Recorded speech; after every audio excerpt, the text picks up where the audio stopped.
Hello, everybody. This is Parrish Alford with the Daily Journal. I'm joined by Logan Lowery, our Mississippi State beat writer. And this is Double Coverage, a production of the Daily Journal. We're going to talk Mississippi State and Ole Miss with you for the next half hour or so.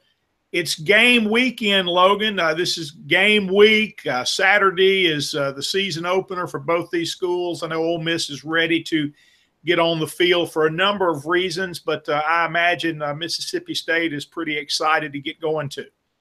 Yeah, and I'm excited to get going because I haven't seen the team in about a month. So I want to see what they've got, kind of what, I really haven't seen them do any team formations since the spring game. So I'm ready to see what this team's all about and, maybe even get a depth chart. Last week I was happy because we finally got a roster with the media, but, still no depth chart. So I think they're going to hand those out right before kickoff. So I'm ready to find out what all the mystery is all about. Well, maybe, Logan, they've been kind of quiet on the depth chart. Maybe that depth chart's going to really mean something when it comes out. Depth charts, they're mostly fiction when they come out on Monday at the beginning of the week. So, certain guys are going to be there, and you can't put a whole lot of stock in depth charts. But maybe if they're going to hand them out just before kickoff, that depth chart will mean something. Possibly, like I said, if I could, take a look at the team, I could probably put together my own depth chart. But since it's been about a month, I've kind of pieced together, maybe who's starting and who's on that depth chart just based by, what the coaches and players are telling us. But until they trot out there Saturday, I'm not going to know for sure. Well, fortunately, the games are still open to the media. Practices are closed, but games are still open. So you get to watch them with everybody else. Let's before we get into MSU and Ole Miss, folks, I want to remind you about a couple of podcasts to check out for the Daily Journal. Be sure to look for The Memo, our news podcast. That's with Derek Russell and Chris Kiefer, coming to you every Wednesday and Friday, all things Northeast Mississippi. And check out Prep Rally with Dalton Middleton for your high school sports needs. That comes to you every Wednesday, and Logan and I are here with you for double coverage, usually on a Thursday, sometimes on a Friday, kind of depends on what's going on. Football season is a little more stable in that regard, Logan. I do like that from the scheduling standpoint. But let's jump into the Bulldogs, man. Tell us what you expect to see against Charleston Southern Saturday afternoon. 3 o'clock kickoff, is that right? That is correct, right in the heat of the day. But looking at the forecast, I don't think it's going to be quite as hot as you normally would think, a September 2nd would be in Starkville. But, one player you don't expect to see Saturday is Malik Deer. Announced last week that Malik, suffered the ACL tear back in the spring. He's not going to be available for at least the first couple of games. They haven't made a decision, whether he's going to play or not this season. He has been able to do a little bit of running on the side, but hasn't been able to take any contact or anything like that. So, he does have a redshirt year available. He played as a true freshman 2 years ago, so that's a possibility. Another player that you don't know if you're going to see on Saturday is JUCO transfer Chauncey Rivers, the defensive end from EMCC. The NCAA, as of this morning, still hasn't put anything out on their waiver to clear him academically. I mean, they cleared him back in January to enroll at Mississippi State, but haven't cleared him to play football. So we're still waiting to find out if he's going to be out there on Saturday, if he's going to be a member of this year's team, or if he's going to have to sit out like his MCC teammate Brian Cole as an academic redshirt. So that's still up in the air. They're hoping to find out something before Saturday because, if not, he's not going to be able to dress and not going to be able to play on Saturday. So, they're hoping to find out word one way or the other before Saturday goes. And, that's kind of a couple of guys that, are kind of up in the air right now. The redshirt, the freshman, who plays as a true freshman is always a big concern, or a big question, going into the season opener. Right now, Dan Mullen talked about 2 players on Monday during his press conference that could potentially play as true freshmen. And that's Tucker Day, the punter / kicker that they've got. He was an All-American punter last year. Obviously, Mississippi State's pretty set at punter with Logan Cook. But they need a place kicker, and he did a little bit of that in high school, and they're going to ask him to take that role on this year. He's one of 4 guys competing for that place kicker job. So that's one of the big question marks is who's going to be the kicker. And Dan Mullen said that could possibly go up until pregame warmups, just maybe who does the best in pregame warmups. And Tucker Day, Jordan Lawless, Dan Mills, and Jace Chrisman are the guys competing for that spot. Day's the only guy on scholarship. The other three guys are walk-ons.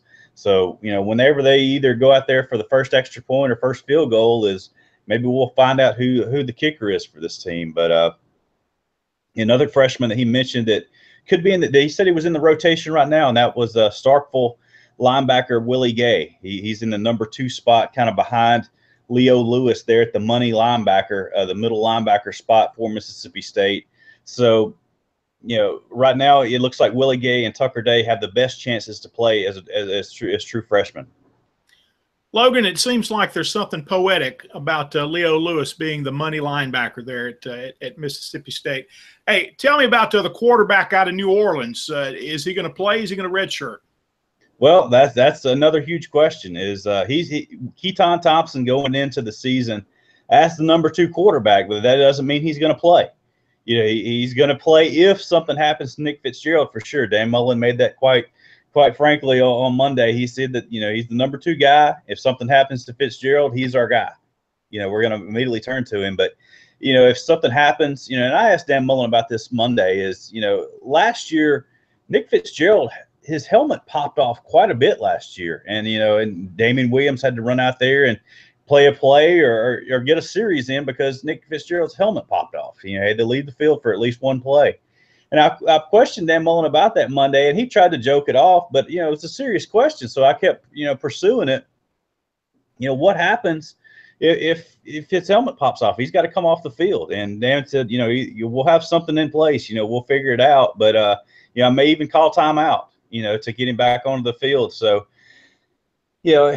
Keaton, I expect him to play this year. I don't know that they really necessarily want to put him out there as a true freshman. I know, in years past, Dan Mullen's liked to redshirt those guys, but with so many guys transferring out last year at the quarterback spot, that's his other, that's the only other scholarship quarterback on the roster. Now they've got some walk-ons.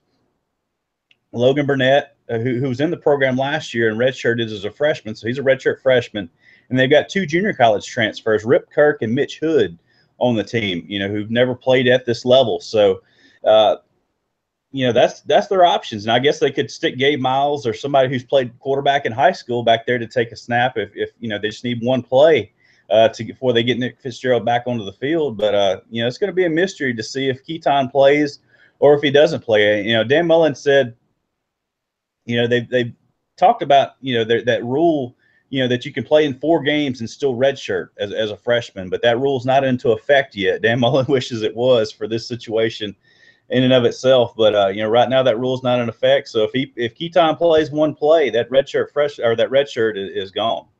Well, it sounds like Dan's going to try and preserve the red shirt for Keaton there, probably with the situation like Ole Miss had last year with Shea Patterson. Hugh Freeze tried to redshirt him, wanted to redshirt him, and would have redshirted him had Chad Kelly not had the ACL tear there in November. Turns out those 3 starts and that experience for Shea Patterson, I think, are going to be pretty big for Ole Miss going into this season.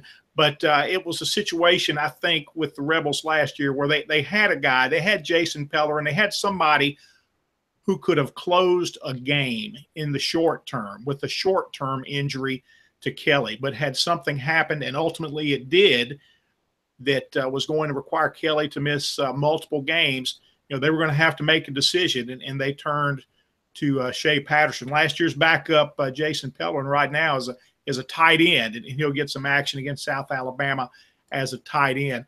Logan, I wanted to go through a couple of things looking at Ole Miss, just concerns that they have going into the opener against South Alabama, and then places, areas where the Rebels really expect to play well. And, one of the things I think is a concern is not among the players, but the coaches. Coaching staffs turn over. That's just part of what happens. And, and this group has been together now for a spring and a summer and a camp. And there's a lot of good time and chemistry building and learning that goes on then. But you've got 6 out of 9 assistants who were not on staff last year. Remember, Hugh Freeze's staff had very little turnover for 5 years. Then all of a sudden, after 2016, a 5-7 finish, he had major rebuilding. This was before he himself was forced to resign on July 20th. So 6 out of 9 position coaches are new. And something else that's a little bit different that this staff will do. This was a decision from new defensive coordinator Wesley McGriff.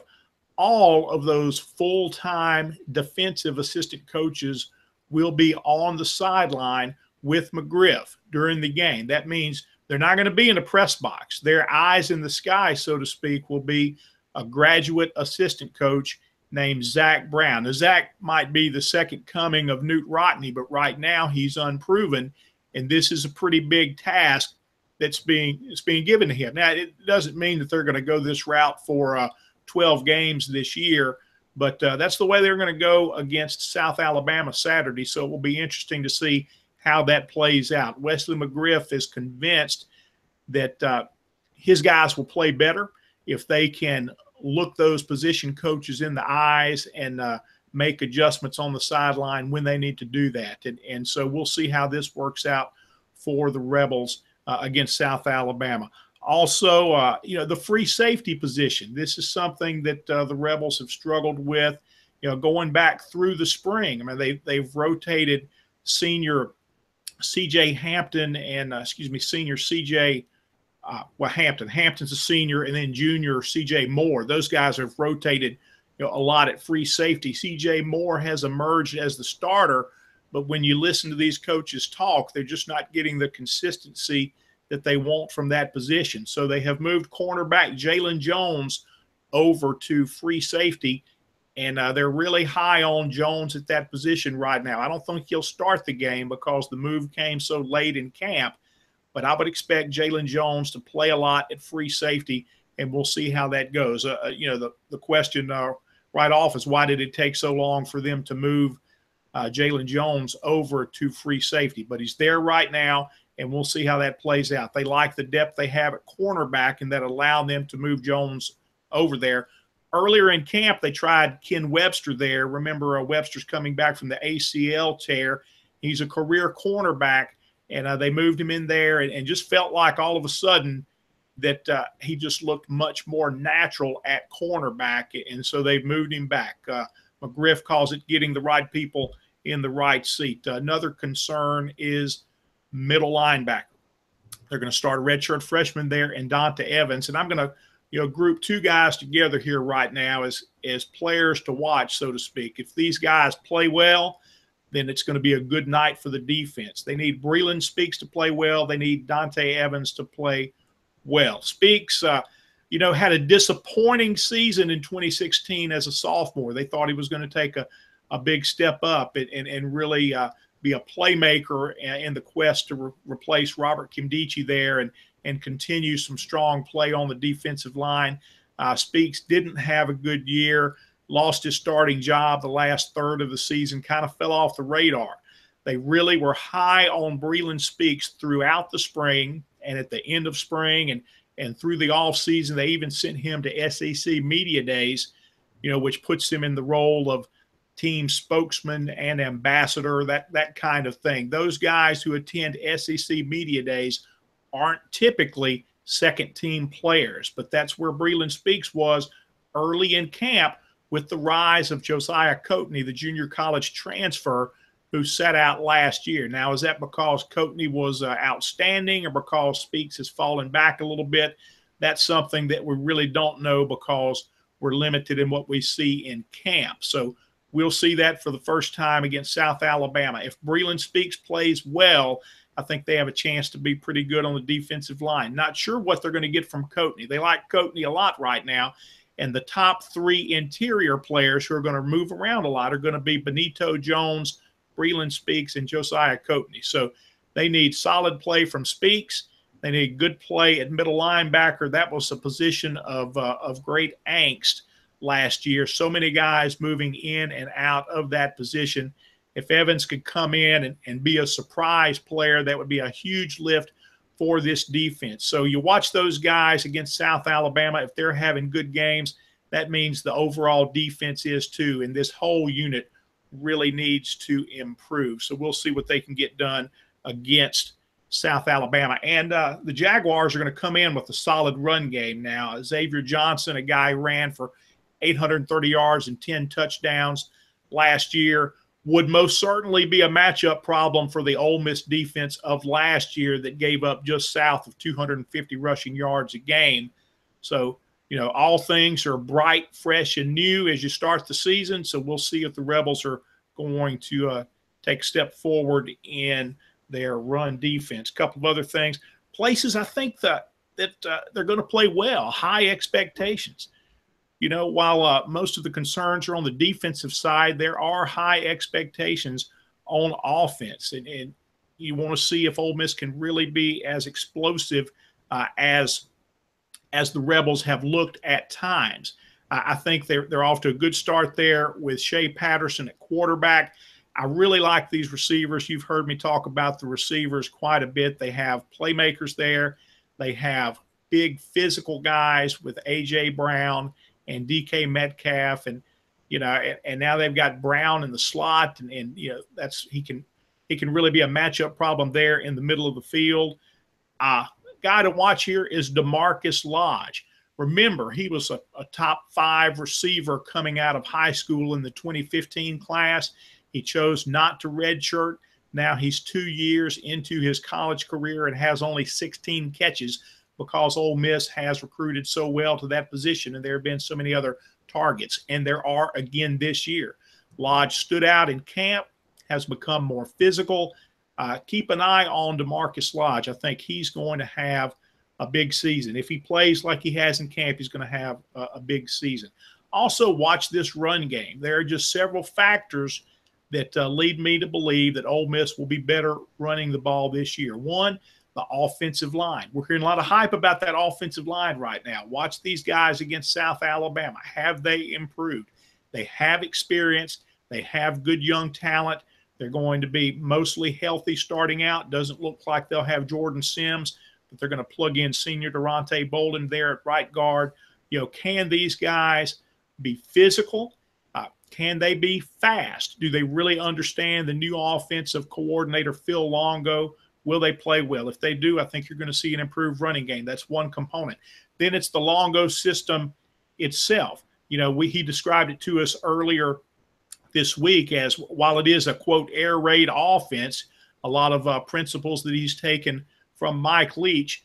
The key to the whole thing, he says, with the passing game and the running game is, in his words, chase space. Get these guys in space. He's not looking for a running game that's going to line up with a fullback and a tight end and mash people. That's not the kind of running game this is. But when they spread people out a little bit, can they make the step quickly? Can they have the right technique, create enough space to get these running backs free? And I think the running backs we're talking about are going to be Jordan Wilkins. They've talked about Devon Penniman a lot. He has emerged as the number 2 back. But I think if Wilkins gets off to a good start and has the hot hand, they'll stick with him a little longer than they have running backs in the past. In recent seasons under Hugh Freeze, we've seen really usually a 3-player running back rotation. When would have seen that last year if they'd been healthy. But go back to 2015, the last year that Wilkins was able to play, at the end of the season, it was 3 guys. It was Jalen Walton, Akeem Judd, and Jordan Wilkins, and Wilkins was really playing well at the end of 2015. So you put Wilkins back in good shape, strong, healthy, eager, an offensive line with experience and depth, and a new system in Phil Longo. I think these 3 things will combine, and the Rebels will be able to run the ball. We'll see. Logan, what do you expect from the Bulldogs? Any predictions against Charleston Southern? Well, it's a game they should win, that's for sure. But Charleston Southern is a pretty good opponent. I mean, they won their conference last year. They've got 16 starters coming back, including their quarterback.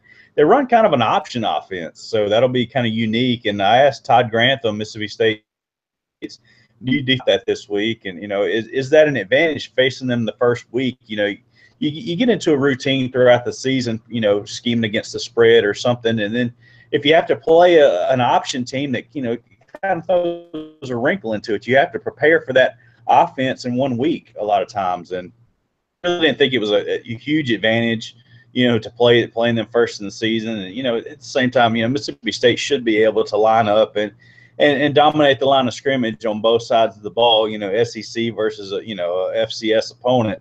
You would think that you had better athletes on that side of the ball. But, I think Mississippi State learned a lot from last year's opener. You got to watch out for those Jaguars, Parrish, this weekend, because they'll come in there and win a game unexpectedly. But, they learned a lot from that game last year, that you can't take anybody lightly. Mississippi State. And you can't wear shorts, Logan. You can't coach in shorts. Are they going to do that again? I don't know. I wouldn't put it past Mullen to do it again. He's all about comfort. But anyway, it just they just took their foot off the gas in that game last year. They had a decent lead at halftime, and next thing you know, Jaguars scored 2 touchdowns in the fourth quarter, one of them with less than a minute to go. And even with that, Mississippi State didn't look like they panicked. They moved the ball right down the field, set up for a chip shot field goal, and just missed it. It's so much of a different team now. They were unsettled at quarterback going into that game last year. They know definitely who their number 1 quarterback is going into this year, and they know who their starting tailback is. Harris Williams really came on and ran the ball strong late in the year last year. I think he's going to add a dynamic where Nick Fitzgerald's maybe not going to have to run as much this season. They talked about improving his passing, and I know they want to improve on that 54% passing completion. They wanted to at least get it up to 60. This year. But, for the wide receivers, they're going to have to replace Fred Ross. And Donald Gray is kind of their number 1 wide receiver, and they need some of those other guys to kind of help fill in. And Mullen talked about the offense being at its best when they have multiple targets out there, not just one guy that's they're going to every single time. They like to spread the ball around and get guys in space. And the tight end has a lot to do with that as well. They were really young at the tight end position last year. They've got some experience back now for Rod Green.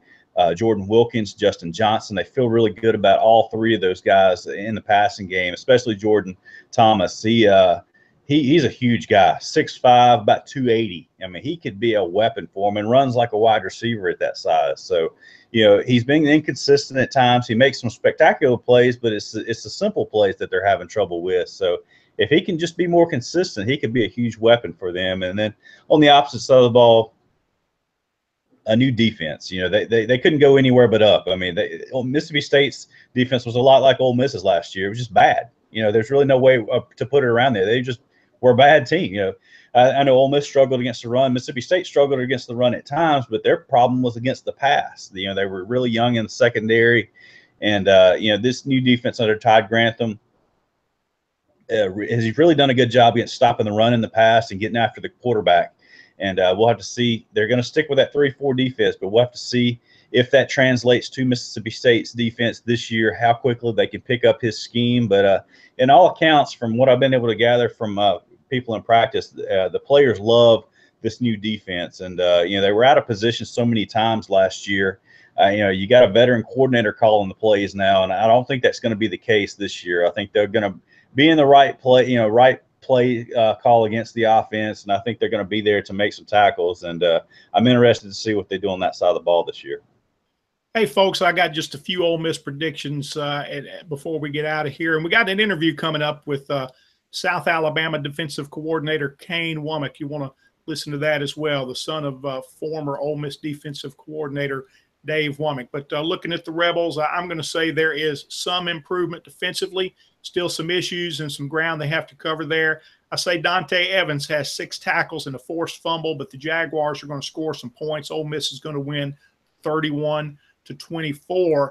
I'm looking for Jordan Wilkins to have 85 yards and a touchdown, and at least 3 receivers with at least 50 receiving yards. So we'll see if all those predictions come true. We're going to listen now to South Alabama defensive coordinator Kane Womack.